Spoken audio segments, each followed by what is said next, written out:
Aleluia. Obrigado, pastor Marcos. O Marcos e a Cristiane são uma bênção, né? Nós temos andado esse tempo com eles e assim, nós temos sido encorajados, edificados, desafiados pela fé deles. Tem coisa que ele faz que eu não consigo fazer e ainda que eu queira fazer, a Cleia não vai. É fazer uma viagem de 3.000 quilômetros, como daqui para Belo Horizonte de carro. Eles são muito corajosos, né? É um pouco... Eu ainda quero fazer isso. Quem sabe um dia a gente acompanha vocês em uma viagem assim de 3.000, 4.000 quilômetros. Dois indo, dois voltando. Mas é uma bênção. Mas nós já fomos de Fortaleza para Petrolina, de Petrolina para cá. Mas essa igreja é uma bênção de Deus. A vida deles é uma bênção de Deus. Vocês todos são uma bênção de Deus nessa cidade. E vocês, cada um, é a prova de que Deus trabalha, de que Deus usa pessoas e que Deus não para no seu propósito até que Ele veja a sua vida sendo um milagre, a sua família sendo um milagre, a sua cidade, a sua célula, o que você faz no reino de Deus sendo um milagre. E há um milagre que cada vez cresce, não é? Eu gosto dessa ideia de que Deus ele usa um Sansão, Deus usa um Davi, Deus usa grandes homens e mulheres que têm grande fé, mas sabe, Deus é especialista em chamar e preparar e usar homens e mulheres que são pequenos, que têm medo, que têm dúvida. Assim mesmo, Deus escolhe esses para revelar o seu grande poder.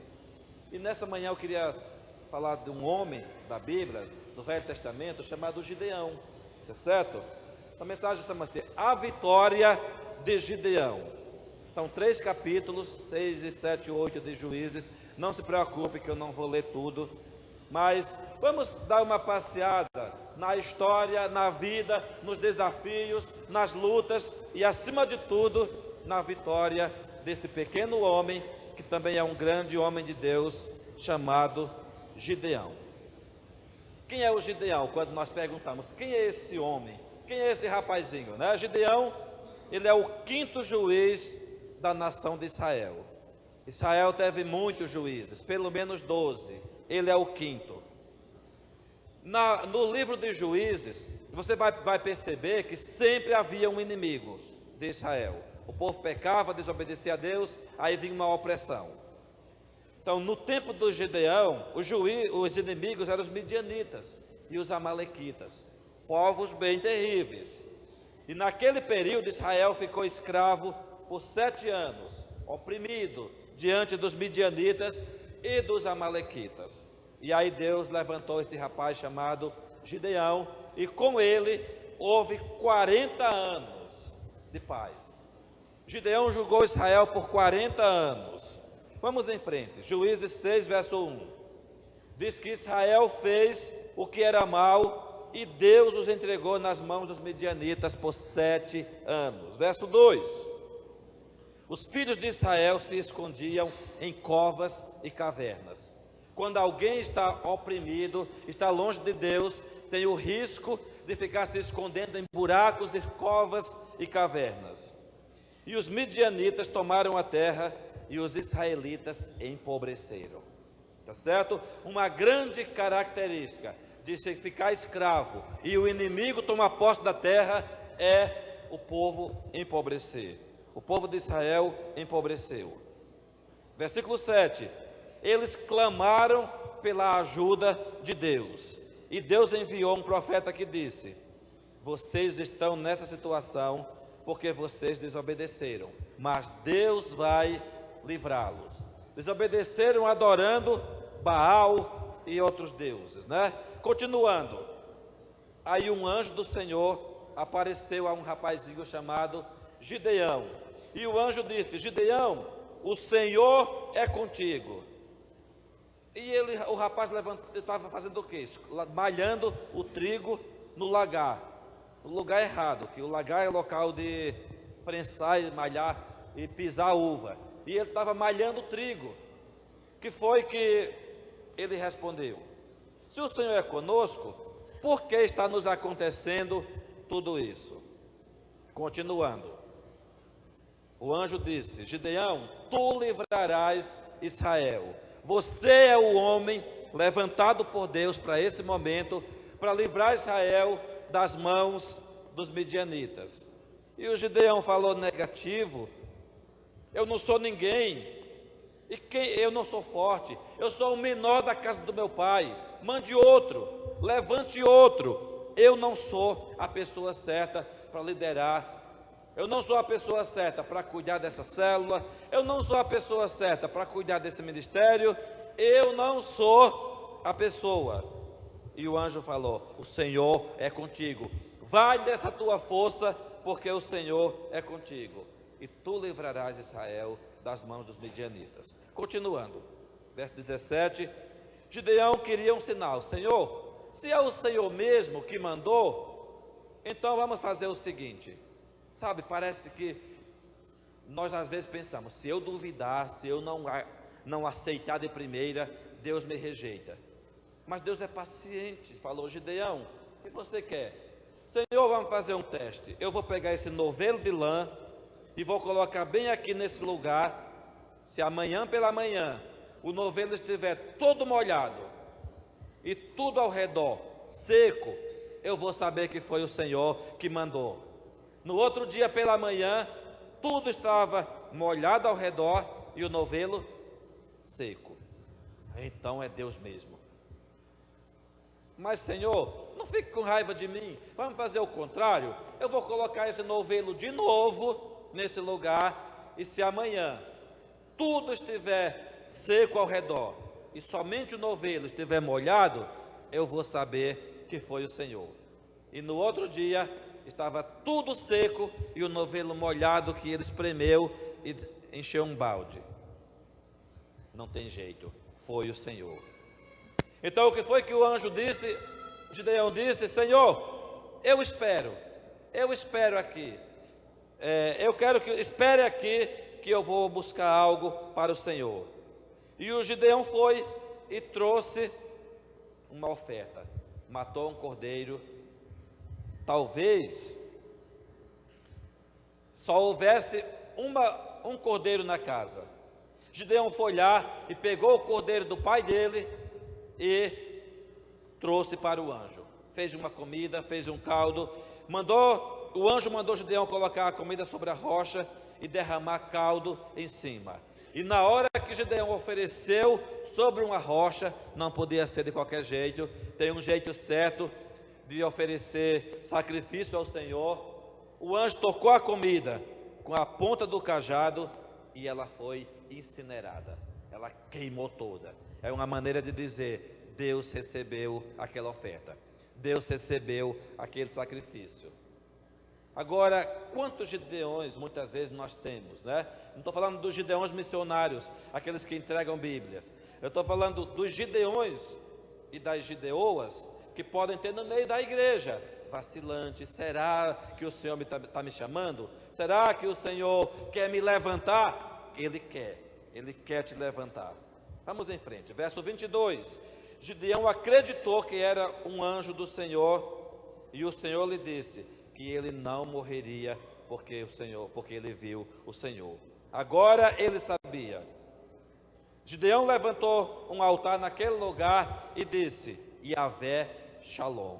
Versículo 24, o Senhor é paz. Primeira menção na Bíblia de alguém chamar Deus de Yahvé Shalom foi Gideão, um pequeno rapaz, o mais novo da casa do pai dele, meio vacilante, meio medroso, mas esse disse: o Senhor é paz. Queridos, você pode não ter certeza de nenhuma outra coisa, mas você pode e precisa ter certeza que o Senhor é a sua paz. Quando o Senhor é a minha paz, eu me deito e ninguém me espanta. Quando o Senhor é a minha paz, eu me deito e nada me assombra. Ele te livrará do laço do passarinheiro, do terror noturno. Sabe o que é o terror noturno? é demônio que perturba de noite. A Bíblia diz no Salmo 91 que tem demônio que perturba meio-dia, não importa. Aquele que teme ao Senhor vai dizer: o Senhor é a minha paz. Tem uma história do Martinho Lutero, né, que foi o pai da Reforma Protestante. Disse que Lutero uma vez estava tentando dormir, e aí ele acordou de noite com um barulho na casa, com uma perturbação, e aquele barulho lá, e aí ele levantou: será um ladrão? E ele foi olhar, abriu a porta do quarto, olhou, era o diabo que estava lá, mexendo nas coisas, tentando quebrar as panelas. Ele falou: pensei que era um ladrão, é só você, vai embora. Voltou e dormiu a noite toda com a maior facilidade, porque ele sabia que o Senhor é a sua paz. Se o Senhor é a minha paz, nada vai perturbar, e eu não vou ser distraído daquilo que Deus me chamou e me mandou fazer. Vamos em frente. Versículo 25. Agora ele ficou encorajado. Deus mandou Gideão derrubar o altar de Baal e a imagem de madeira de Azerá. O pai de Gideão, chamava-se Joás, era idólatra. O pai de Gideão tinha ídolos em casa. Então Deus mandou Gideão derrubar o altar de Baal, que estava na casa do seu pai. E ele foi lá, pegou o altar de Baal e a imagem de Azerá, e esse poste ídolo, né, derrubou a machadadas, quebrou tudo. Só que versículo 27 diz que eles fizeram o serviço à noite, por segurança, né? Porque pode ser que alguém visse e ia atrás dele, e ele ainda tinha um pouco de temor e de medo, mas ele foi à noite.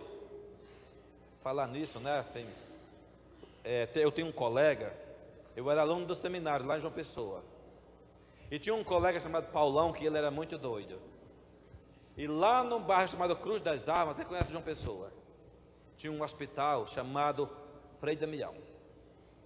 E na frente do hospital tinha de cimento, mas cimento e ferro, um poste ídolo do Frei Damião, meio encurvado. Quem conhece esse santo popular do Nordeste, ele tinha uns 8 ou 10 metros de altura. E esse Paulão dizia: eu ainda vou fazer uma graça. E um dia sai na televisão, João Pessoa, nos jornais e nas emissoras de rádio, que aconteceu uma tragédia com o... Meu Deus, eu falei o nome dele, né? Mas não tem problema não, já faz muito tempo, mas vai há mais de 25 anos. E aí, apareceu o quê? Passaram na rua, era só um monte de ferro e tijolo retorcido.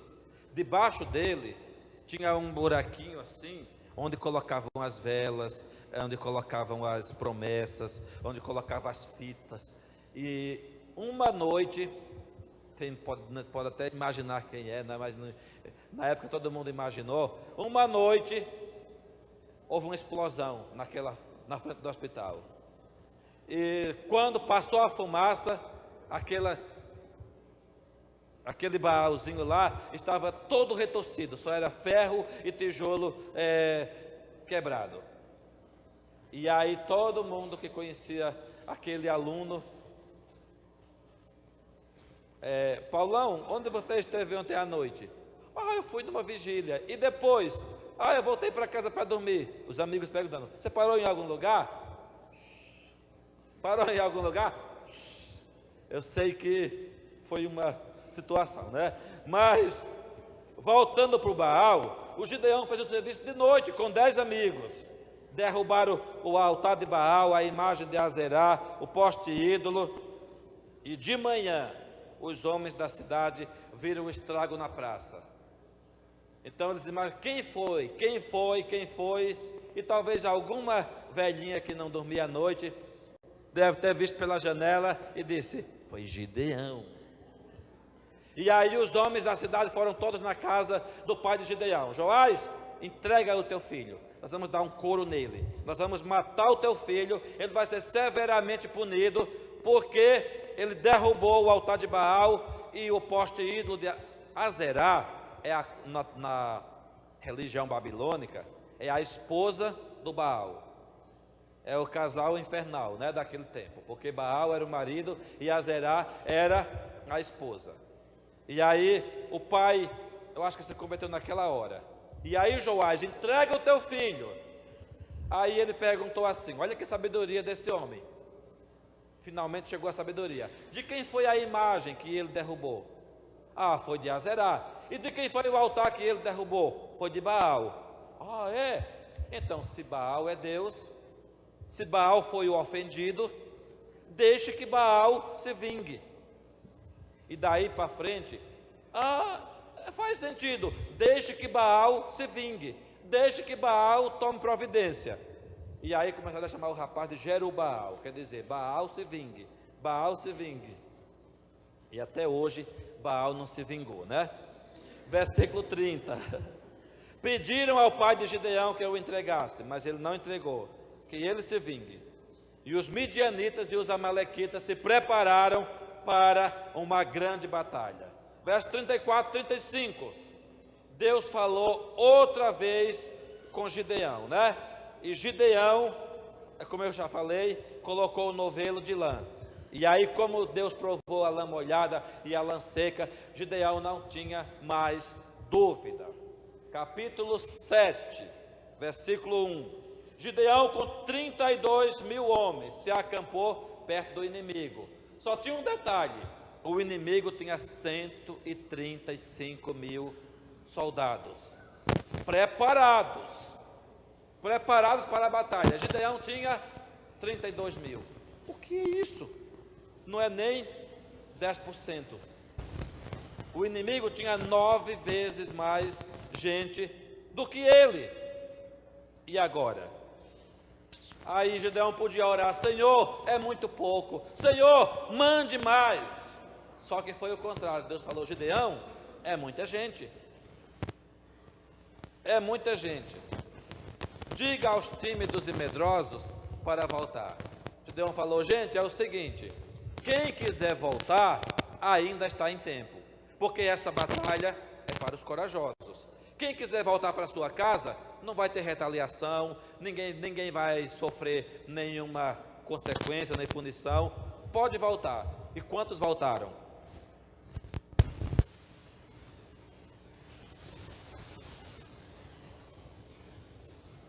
(22 mil pessoas voltaram. 22 mil pessoas voltaram. E os 22, e ficaram o quê? 22 mil. E aí Gideão falou: mas Senhor, aliás, ficaram 10. 22 mil foram embora, mas Senhor, 10 mil contra 135 mil? O que é isso? Será que o Senhor está pensando de mandar reforço, outros exércitos que eu não conheço, nem sei de onde vem? Não, Gideão, você não entendeu. 10 mil ainda é muito, é demais. Vamos peneirar esses 10 mil. Mas Senhor, como? Gideão, leva o povo para a água, tinha um ribeiro. Gideão, põe esse povo para beber água. Todo aquele que se agachar, se ajoelhar e enterrar a cabeça na água para beber, separa. E aqueles que lamberem a água como cachorro, esses separa também. Uma sede desesperada, todo mundo chegou e a maioria colocou o joelho na água, se dobrou e entrou lá de qualquer jeito. E aí 300 estavam como cachorrinho, olhando para um lado e para o outro, para frente e para trás e lambendo a água. Deus falou: Gideão, separa esses 300. 9.700, vocês podem ir. Estes 300 são os que ficam. Porque colocar o joelho na água, enterrar a cabeça, está deixando tudo exposto para que o inimigo ataque. A sede não nos pode assumir uma postura de falta de cuidado e de vigilância, né? 300 homens enfrentariam um inimigo de 135 mil combatentes, treinados com carros e cavalos e tudo mais. E agora Deus deu uma estratégia. Gideão, vamos fazer o seguinte: os homens, vamos dividir esses homens em 3 companhias. São 300, vamos dividir em 3 grupos de 100. O que era uma companhia naquele tempo? Uma companhia era em torno de 100 homens, que ficavam debaixo de um comandante. E cada homem deveria ter 3 coisas. Olha que coisa maravilhosa: uma trombeta, um cântaro vazio e uma tocha. Uma trombeta, um cântaro vazio e uma tocha. E Deus deu instruções muito claras para Gideão, e Gideão deu instruções muito claras para os seus homens. Quais são as instruções? Gideão, é o seguinte: você vai entregar para cada homem cântaro vazio, uma trombeta e uma tocha, né? Uma tocha significava um pedaço de madeira, na ponta da madeira um pano umedecido com um alcatrão, que era um tipo de combustível, bem umedecido, que deveria ser aceso, tocar fogo, no momento certo. Gideão, cada homem ficou firme no seu lugar. À noite, Gideão põe os homens todos ao redor e pede para ninguém gritar. Na hora que for para gritar, espada pelo Senhor e espada por Gideão, porque nós somos fiéis ao Senhor, mas também temos que estar juntos e ser fiéis à liderança que Deus colocou sobre nós. Ninguém em Israel se levantou, só o Gideão se levantou em obediência a Deus. Então aquele homem precisava também do respeito daqueles 300 que estavam juntos, porque se cada um fizesse o que desse na sua cabeça, iam ser trucidados, não daria nem um chazinho para os 135 mil combatentes dos midianitas. A questão não é quantos nós somos, a questão é o quanto nós cremos e o tanto que nós somos unidos, debaixo de uma só voz, debaixo de um só comando, debaixo de uma só obediência à instrução do Senhor. Gideão colocou os 300 homens à noite. Só tem um detalhe, queridos: naquele tempo, uma companhia de 100 homens tinha uma tocha só à noite, que era o comandante, e uma trombeta. Na verdade, somente podia ter 200, 300 homens numa companhia de guerra, mas só tinha uma trombeta por companhia. Entendeu isso? 200 combatentes, com espada, com lança, mas somente um tinha trombeta e somente um tinha uma tocha para guiar todos os outros. Observa a estratégia de Deus para Gideão. Deus falou o seguinte: Gideão, eu quero que você entenda que todos os 300 têm perfil de comandante, todos os 300 têm perfil de líder, todos os 300 têm um pulmão que pode soprar uma trombeta, todos os 300 podem segurar uma tocha. Então, assim, cada pessoa chamado por Deus não é apenas um mero seguidor, não é apenas um mero esquenta-banco, não é apenas um mero ajoelha e bebe a água de qualquer jeito, não é apenas um mero 332 mil que diz: você quer voltar? Quer correr para casa? Quero.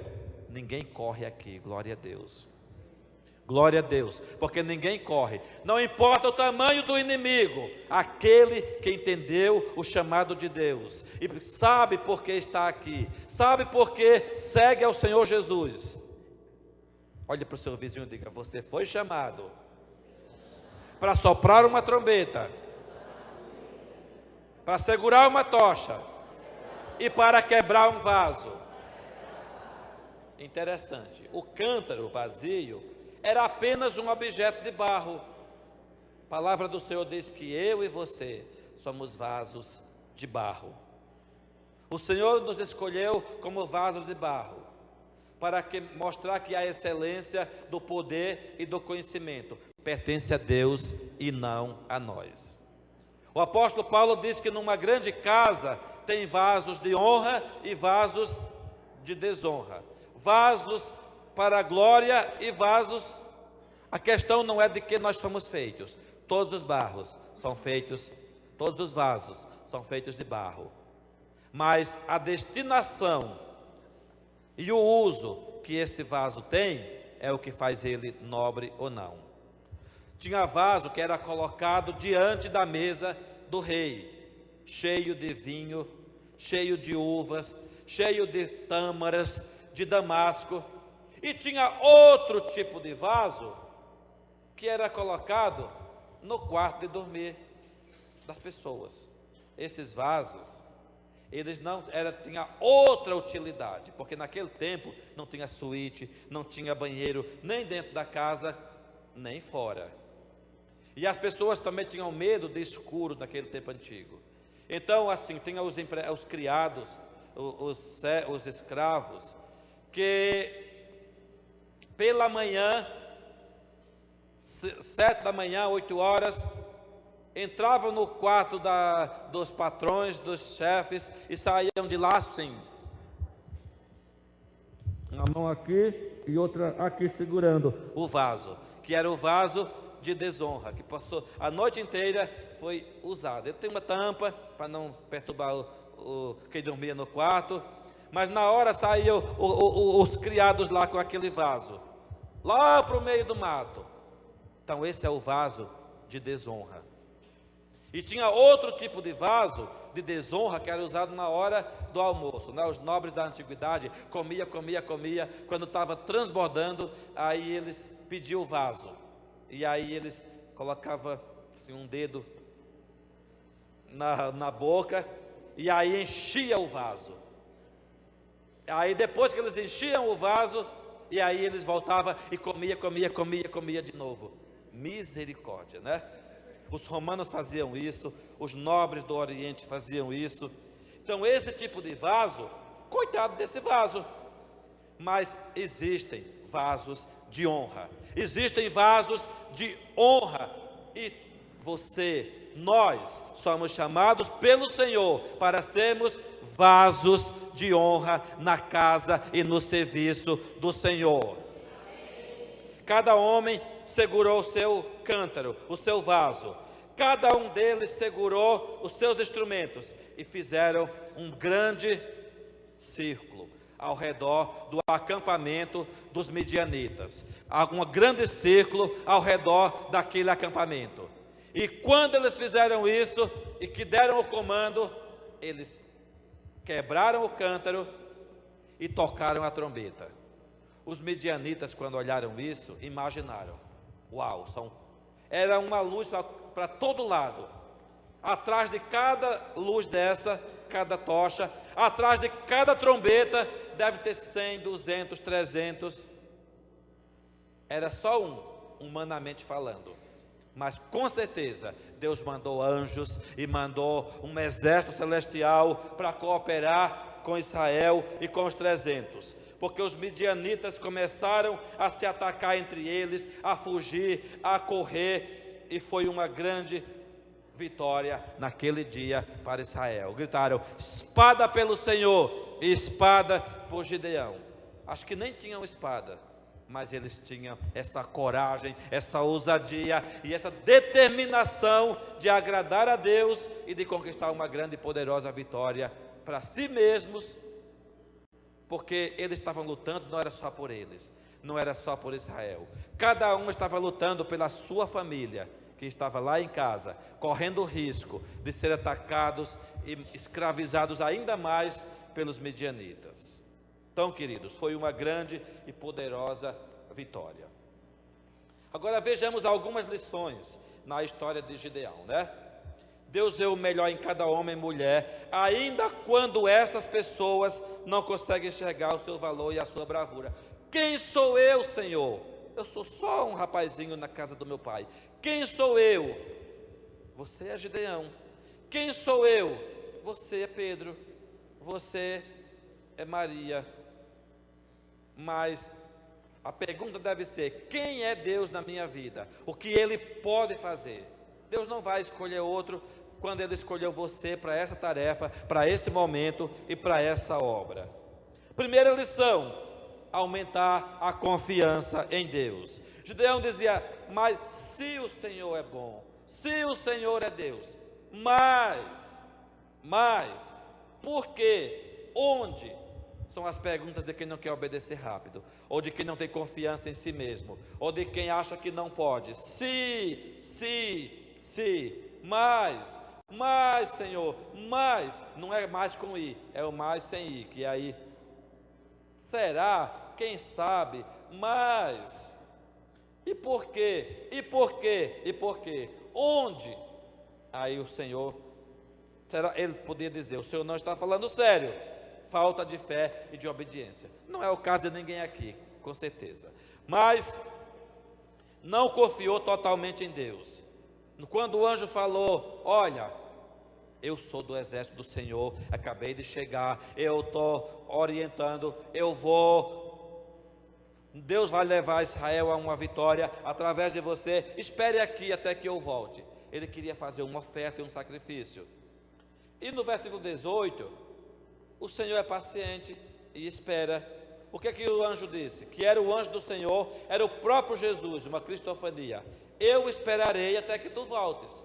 Muitas vezes nós estamos ansiosos, com dúvida, com medo, e Deus espera por nós. O Senhor é paciente, o Senhor espera, o Senhor compreende, e Ele nos deixa fazer um sacrifício. Talvez a família de Gideão só tinha aquele cabrito, esperando para o aniversário de alguém, esperando para o Natal, esperando para um momento oportuno, esperando a Páscoa, talvez. Eu quero sacrificar o meu cordeiro, o cordeiro do meu pai. Pode ir. Deus aceitou o sacrifício e a oferta dele. Ele disse: toma um boi que pertence ao teu pai, a saber, o segundo boi de 7 anos, e derruba o altar de Baal, que é do teu pai, e corta o poste ídolo que está junto ao altar. A segunda coisa, é preciso destruir os ídolos. Derruba o altar de Baal, que é do teu pai. Interessante isso. Muitas vezes, queridos, a gente vem de família que não conheceu o Senhor, a gente vem de família que não é a família mais perfeita, que tem defeitos. Isso não é um impedimento para que nós sejamos uma bênção e para que nós possamos fazer a vontade de Deus com toda a autoridade e ousadia. Matou o boi que pertencia ao pai e ainda derribou o altar de Baal que pertencia ao seu pai. Muitas vezes nós temos heranças familiares que precisam ser destruídas. A guerra dele não era com o seu pai. Depois o pai até gostou.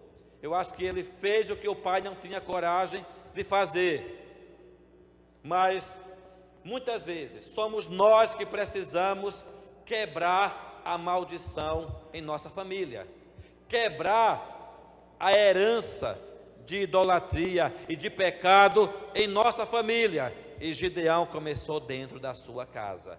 Não adianta querer impressionar os 300 homens, não adianta querer mudar a nação, não adianta querer mudar a casa dos outros, se a nossa casa não foi mudada primeiro. E onde a mudança começou? Na casa de Gideão. Às vezes são os pais que destroem o altar dos filhos, o altar errado. Mas tem momentos que são os filhos que destroem o altar dos pais. Não quer dizer ser desrespeitoso, não quer dizer ser desonroso, mas nesse caso era preciso destruir a herança e o altar de pecado e de idolatria. E Gideão começou a limpeza dentro da sua própria casa. Primeiro lugar onde Deus quer fazer uma limpeza e uma purificação e uma destruição de altares errados é dentro de casa. Que tipo de altares? Os altares do secularismo, os altares do mundanismo, os altares da frieza espiritual, os altares do orgulho, da arrogância, os altares do consumismo. Tem casa que tem que comprar uma roupa nova toda semana, todo mês, e tem que consumir, ainda que estoure o cartão de crédito, ainda que fique no SPC e no Serasa, tem que destruir o altar do consumismo. Então, e tem outros altares que nos levam à frieza e ao distanciamento de Deus. Terceira coisa, a edificação de um novo altar. Depois que Gideão destruiu o altar de Baal, ele edificou um altar ao Senhor, ao Deus de Israel. Nós precisamos, queridos, edificar altares ao Deus de Israel, ao Deus da glória, ao altar da consagração, o altar do estudo da palavra de Deus, o altar da oração constante, o altar de um testemunho de vida que agrada a Deus, o altar do culto familiar, da oração em família e o altar da adoração verdadeira. Não adianta destruir um altar e deixar só as cinzas, e deixar só o entulho. No local que você destruiu um altar errado, você precisa construir um altar de honra, de glória e de adoração a Deus, e você vai ver o milagre e a diferença. Continuando, Gideão teve que lidar com o sentimento de inferioridade. Se sentiu desqualificado. Eis a minha família é a mais pobre em Manassés, e eu, o menor da casa do meu pai. Achou que não daria conta. Claro que ele não daria conta, mas o Senhor disse: vai nessa tua força, a força que eu te dou, a capacitação que eu te dou, a autoridade que eu te dou. E aí não tem que olhar para o seu tamanho, nem para o tamanho do inimigo, mas olhar para o tamanho do seu Deus, olhar para o tamanho do seu Jesus, que te chamou e te capacita. Continuando, eu não tenho qualificações. E aí Deus falou o quê? Eu serei contigo, eis que estou convosco todos os dias, até a consumação dos séculos. Josué 1:9, outro homem que parecia pequeno, que não sabia o que fazer, o Senhor disse: não te mandei eu ser forte e corajoso? Não te mandei? Então se o Senhor te mandou, seja forte e corajosa, seja forte e corajoso, porque Deus vai fazer os grandes milagres. Tudo posso naquele que me fortalece. Filipenses 4:13. E o meu Deus, segundo a sua riqueza em glória, há de suprir em Cristo Jesus cada uma das vossas necessidades, de alimento, de dinheiro, de autoridade, de força, de coragem, seja qual for a necessidade, o Senhor supre e te capacita, e você não tem desculpa. Deus não aceitou as desculpas de Gideão, e também não vai aceitar as nossas, pode ter certeza, porque Ele dá tudo o que nós precisamos, tudo. Então é melhor obedecer. Se Deus não pode, se você não pode, você serve a um Deus que pode, e é por intermédio de Cristo que temos tal confiança em Deus, não que por nós mesmos sejamos capazes de pensar ou de fazer alguma coisa, como se partisse de nós, né? Palavras de Paulo. Pelo contrário, a nossa suficiência vem de Deus. Toque em alguém e diga: a sua suficiência vem de Deus. A sua suficiência vem de Deus. É o Senhor quem chama, é o Senhor quem capacita e é o Senhor quem garante a vitória. A nossa suficiência vem de Deus. Não é para ser autossuficiente, é para ser sempre dependente de Deus. E aí, essa é a suficiência que garante a vitória. A quinta lição, vamos terminar já, é vencer o medo e vencer o temor. Gideão ficou aterrorizado, medo do seu próprio povo. O seu próprio povo poderia dizer: que isso? Derrubou o altar de Baal? Vamos dar um couro nele. Medo dos midianitas, mas ele desejava servir a Deus. Isso faz toda a diferença. Às vezes nós ficamos com medo. O diabo usa o medo para nos acuar e nos paralisar.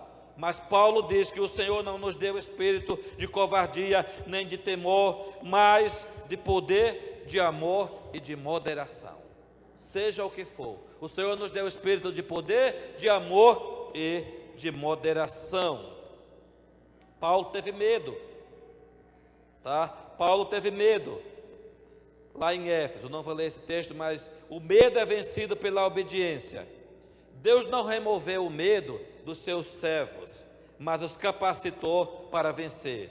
Deus nos proverá de toda a força. Agora, a última coisa aqui, uma questão de números. Começou com quanto? 32 mil. É muito, Gideão. Aí diminuiu para 10 mil. É muito. Ficou sem 9.700 e reduzido a 300 combatentes. Na verdade, nem eram 300 combatentes, eram 300 adoradores. Adoradores. Homens que lamberam a água, homens que estão alertas, vigilantes e prevenidos. Deus deu um sonho para o inimigo. Imagina isso. Gideão, teve uma vez que no capítulo 7, verso 13, Gideão falou: mas Senhor, será mesmo? Deus falou: Gideão, vai disfarçado no meio do arraial deles. E aí Gideão pegou um amigo, um ajudante, e foi disfarçado, escondido à noite, lá por trás das barracas do inimigo. E chegando lá, ele escutou os midianitas conversando. E um disse: olha, eu tive um sonho essa noite. Aí o outro falou: ah, é? Que sonho que foi? Eu sonhei que um grande pão, né?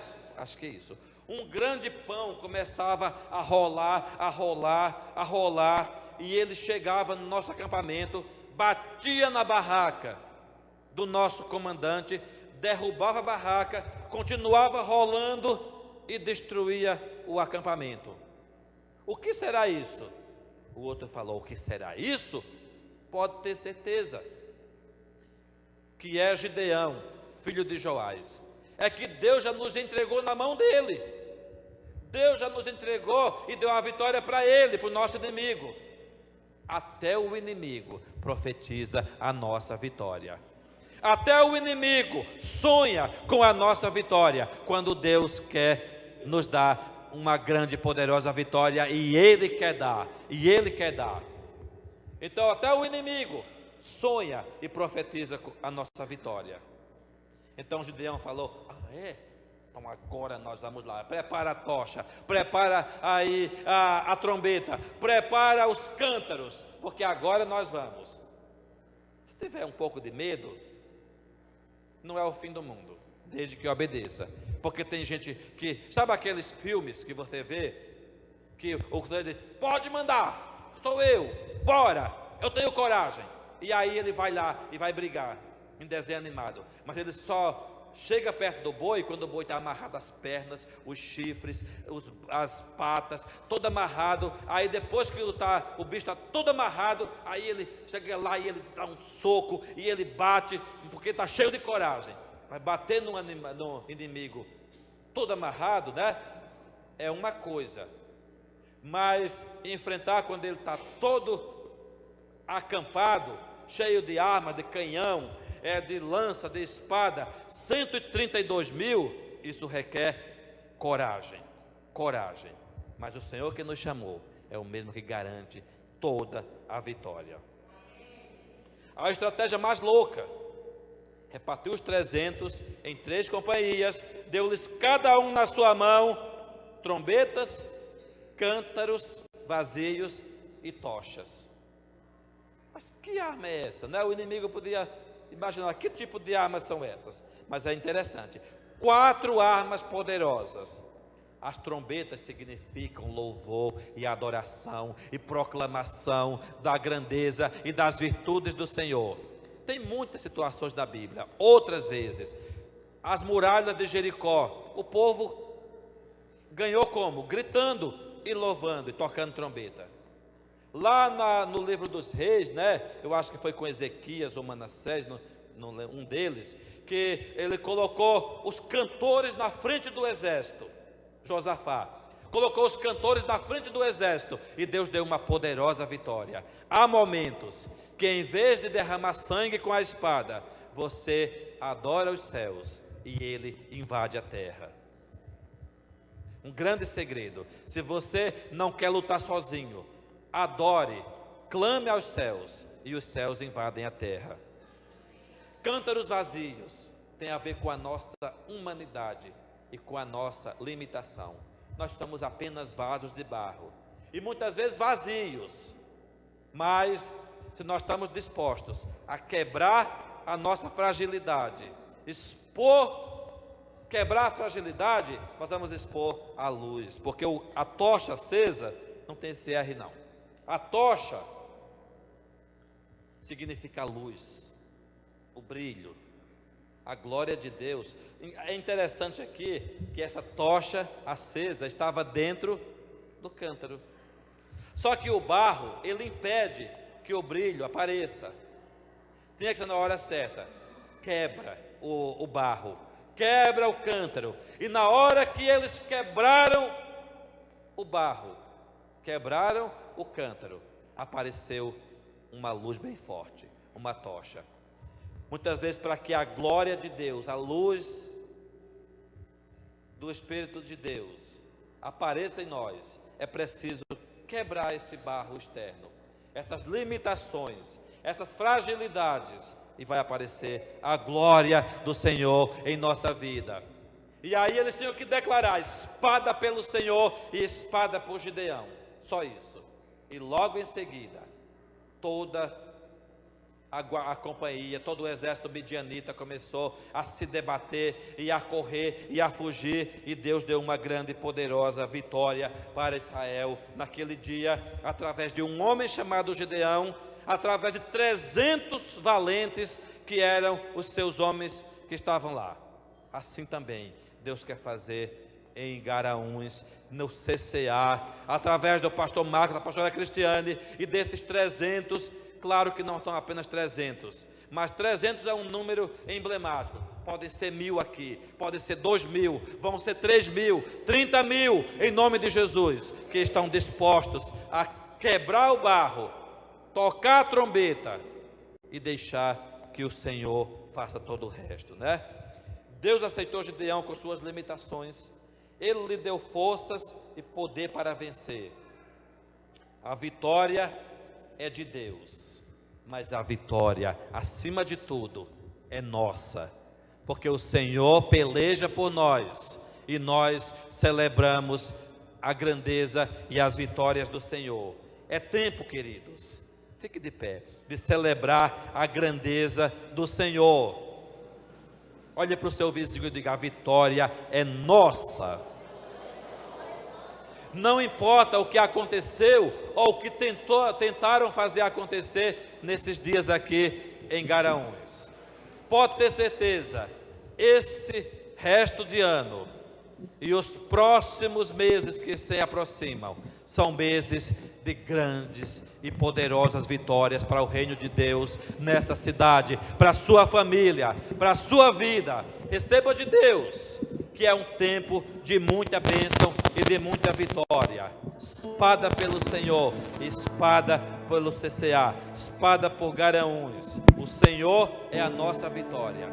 O Senhor é aquele que peleja e ganha as nossas guerras. Mas como Gideão, tudo começa em casa. Tudo começou em ouvir o Senhor, em sair do meio do lagar, onde ele estava malhando o trigo escondido. Tudo começa por destruir os altares de Baal e o poste ídolo de Azerá, e deixar que o Senhor comande a batalha. Nós estamos em batalha, estamos em guerra, mas nesta batalha nós não temos que nos ferir ou fazer esforço sobre-humano.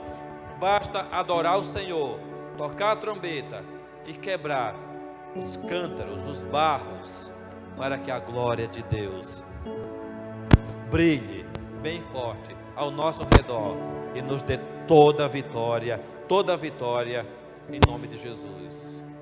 Eu queria orar nessa manhã com você. Se você diz: Senhor, eu sei que o Senhor quer fazer de mim um Gideão, eu sei quais são as batalhas que o Senhor quer que eu enfrente. Eu tive medo, eu não soube o que fazer, muitas vezes eu fiquei meio escondido, mas esse é o momento em que o Senhor quer te levantar, esse é o momento em que o Senhor quer te dar vitória completa e poderosa, para que você se levante como um poderoso guerreiro. Se você diz: Senhor, eu quero ser um desses 300, eu quero ser um desses que toca a trombeta, eu quero ser um desses 300 que não fica distraído, que lambe a água como um cachorrinho, mas que é escolhido para esse exército do Senhor, para esse momento importante de grandes vitórias de Deus. Coloque a mão no seu coração, vamos orar. Deixe o Senhor ministrar o seu coração e dizer para você qual é a batalha, quais são as batalhas que Ele quer vencer por você, que Ele quer vencer junto com você nesse tempo, em nome de Jesus. Você sabe quais são os midianitas que tentam te afrontar, que tentam te escravizar, que tentam te afastar da vitória e da bênção completa. Quais são os midianitas que querem te empobrecer, que querem te oprimir, querem te fazer sentir incapaz, querem te fazer fraco e derrotado? O Senhor diz: esse é o tempo em que Deus te pega pela mão e diz para você: toque a trombeta, quebre o cântaro e grite, e grite, e grite bem alto, que o Senhor é a sua vitória, que o Senhor é a sua bandeira, e que você vai se levantar curado, você vai se levantar próspero, você vai se levantar vencedor, você vai se levantar restaurado. O seu casamento vai ser restaurado pelo Senhor, os seus filhos serão restaurados pelo Senhor, a sua casa será restaurada pelo Senhor, o seu trabalho, com a falta de trabalho, Deus vai fazer você prosperar, ter um trabalho abençoado, viver uma vida de bênção e de vitória e de prosperidade, em nome de Jesus.